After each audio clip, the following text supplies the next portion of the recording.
What if I told you that you could build insane strength without even lifting a weight or doing a single rep?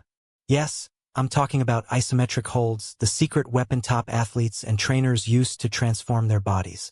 Today, I'm going to show you 8 powerful isometric exercises that will challenge your muscles, ignite growth, and improve your endurance, all without any movement. First up, the plank. Hold it tight, keep your core engaged, and feel your abs, back, and shoulders working like never before. Next, the wall sit.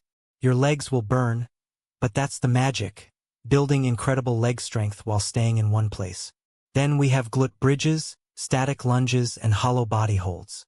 Each one isolates muscles in a way regular reps just can't. Your body will adapt, grow stronger, and you'll feel results faster than you think. Here's the key.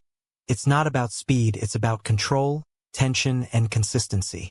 Hold each position, focus on your form, and breathe through the challenge. By the end of this routine, you'll notice better strength, stability, and a body that feels tighter, leaner, and more powerful. The best part? No jumping, no heavy lifting, just pure, controlled strength building. So grab your mat, pick your positions, and start transforming your body today. Stick with it, challenge yourself, and remember, strength doesn't always come from movement, sometimes it comes from holding, and holding strong.